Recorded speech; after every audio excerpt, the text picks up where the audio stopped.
Hi everyone and welcome to the Q&A. I'm just popping by to say that I hope you like this video and please subscribe if you like watching. Please subscribe if you like watching my videos, give it a thumbs up and yeah, subscribe. Enjoy! I managed to erase all of the questions that you sent me over Instagram, but I kind of just decided that I'm gonna do it either way, and I just found some random questions and I'm gonna try to answer them and kind of make a little Q&A. What first got you into music? And that's a very hard question to answer. I've literally loved music all of my life.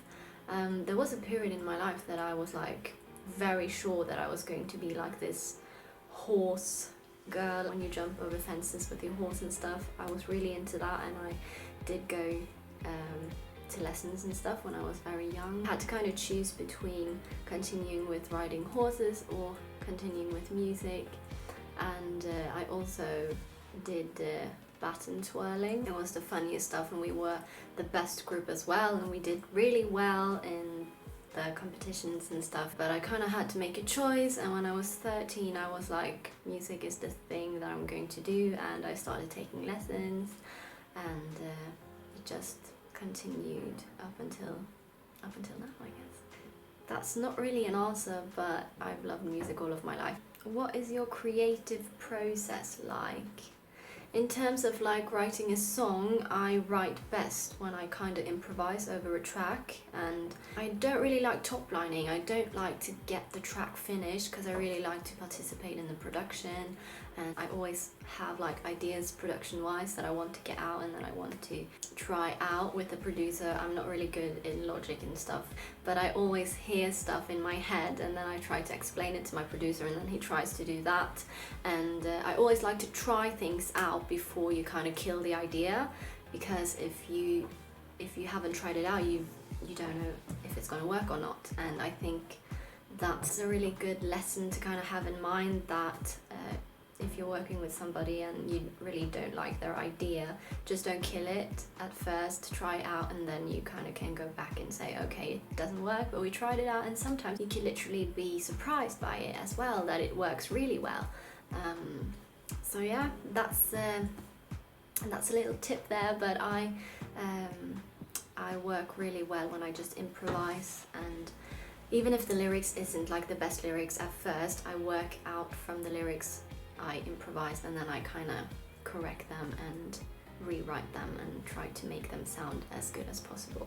But for melodies and lyric writing, I love to improvise. That's kind of how I do it. I think I'm gonna go over to some other questions about other stuff. How far away from your birthplace do you live now? I live, if you take the plane, it takes 50 minutes, and if you take the bus, it takes like 8 or 9 hours. So it's kind of on the west coast of Norway. It goes really fast if you take the plane, but I've been thinking about taking the bus just to see like nature and stuff, because it's really pretty. You drive over the mountains of Norway and it's just a really nice drive. I've been thinking about it, yeah. This is a funny one though. On a scale of 1 to 10, with 10 being the highest and 1 being the lowest, rate your driving skills. I think I'm a very good driver, to be honest. I can be a little rough on the edges, like in roundabouts and stuff, so I can't really set myself as a 10. But yeah, I like driving, and I think I'm a good driver. So I think I'm like an 8, a good 8. Yeah, that's what I would say. But I am good at driving though, I am. If you ask my ex-boyfriend, he will say I'm not, but that's his opinion. If you could go open a show for any artist, who would it be? An artist I would like to open up for. I would love to open up for Medina, a Danish artist. She's amazing. She has such catchy songs, and yeah, I've never really thought about it. Who would you most like to collaborate with? Who would you most like to collaborate with? I would love to collaborate with Ryx, if that's how you say it. It's RYX, and he's from Australia. He's an amazing singer, lyricist. I think he also does his own production, but it's just so ambient and it's not really my type of style of music, but I think that together with him we could really make something spectacular and something no one has heard before. Oh, if you haven't checked him out, you need to check him out. I would also love to collaborate with Rhodes from England. He's from England, yeah. I really love his songwriting, and the way he kind of conveys the story, and you can literally hear all of the feelings in the way he sings. It's amazing. I'm very, very inspired by him as well. And it's not really similar to my type of style, but I do write a lot of different types of styles as well, but these are artists that really inspires me, and yeah, not gonna apologize for that. Okay, let's see. This is one that says, if you could give your younger self any advice, what would it be? To give zero about everyone that's saying that you can't do this and you can't do that and why, and literally just be myself like 100%. And it's so annoying that it's taken me 25 years to start my YouTube channel and not care about what other people think of me. Even if it's like with boyfriends and stuff as well, like relationships and dating and stuff, I've always been like, I had to be a certain way for them to like me. And I know it sounds like the weirdest thing, but I think a lot of us do that. We try to like be someone that we're not because we're scared of what people are going to think of us, but it's not going to be like a sustainable relationship if you're not yourself.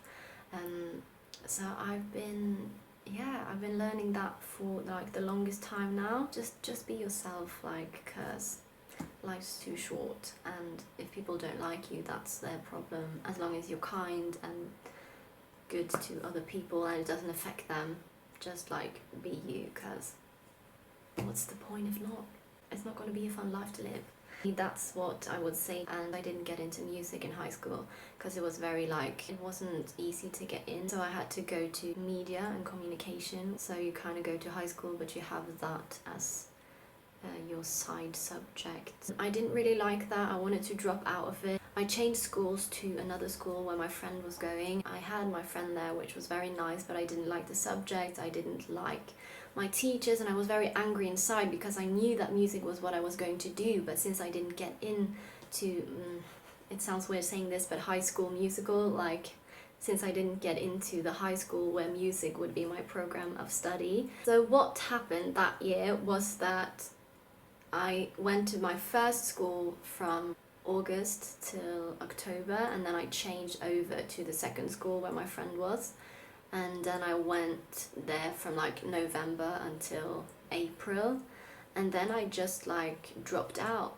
because I just had enough. I was so sure that I was going to apply to the music high school afterwards, and I was so sure about that I was going to get in because I've been working for it all year with my vocal coach as well, and she was like, I can't believe it if you don't get in this year. So I was just very annoyed. I was very angry. I was very angry at my parents as well because they didn't let me like drop out, and it just came to a breaking point where it was just 1 month left, and I was like, I'm not gonna meet up, I'm not gonna do this because I'm gonna start over again. I'm going to go first year again, but just with music as program of my study. So luckily that happened. I got in, and it was literally the 3 best year of my life, and I loved it. It was amazing. I got friends for life, and it was something I knew in my heart that I was going to do. So if there's something that I regret and something I would tell my like younger self, coming back to the question, is that I should have just dropped out already. I should have just found myself a side job and then worked towards my audition for my music high school all of that year, instead of being in a school that I didn't like and just feeling very depressive and yeah, all of that sort of stuff. But at the same time, I learned a lot from it. I learned that life's a bitch, but you can still survive. And I also learned that if you work for something, you're gonna get it. So that was a little chatty story about that. I've never talked about this, or I have talked about it, but it's such a long time since I did.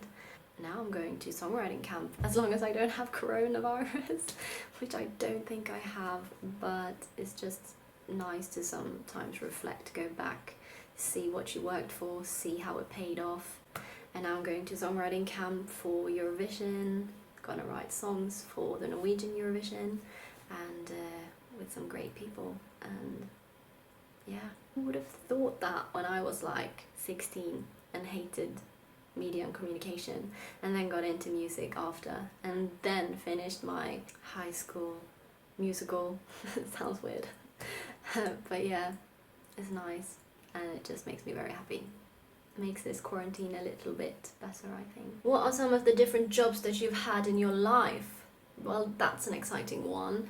My first job that I ever had was, I worked in a kitchen in a hotel and I did the dishes. That was my first job ever. And it wasn't bad, I thought it was fun. And the people that I worked with there was so fun to be around, and they were just great people. After being in like the kitchen and doing the dishes and doing the dishes and stuff, I moved up, step up, and I was in housekeeping after that in the same hotel.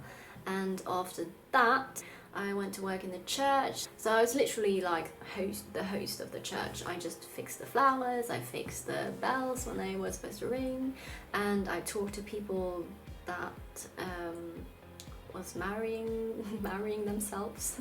I talked to people that was going to get married. I just made sure that everything was on the right places. Like if people was getting baptized, you needed to find water and put it in the little fountain, and that was actually a very nice job to have. I met a lot of different people, and there was also concerts there, so I could really bond with the artist that was having concerts there as well. And I also sang in different kinds of weddings there as well, so it was a nice job, and I got to know a lot of different people, a lot of artists I got to meet because I was the host and they had to talk to me, so that was nice.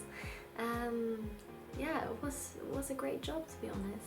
Yeah, after that I went to study in Liverpool, so I didn't really work in Liverpool, but when I got back I applied for a job in a supermarket. It was just like a food store, and I really loved that as well. I worked with some amazing people there and I really miss them. I can't remember what I read now.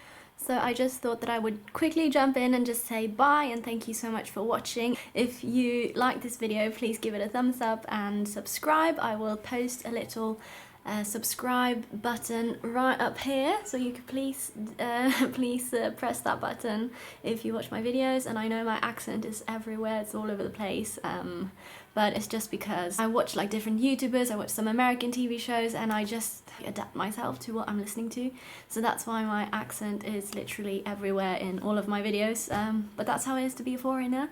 And if you like the video, please give it a thumbs up. I think I shared a lot in this video that you probably didn't know already, and I hope everything made sense. I tried to explain it as good as I could, and if you have any questions, just please feel free to ask them in the comment section below, and please subscribe. Yeah, bye!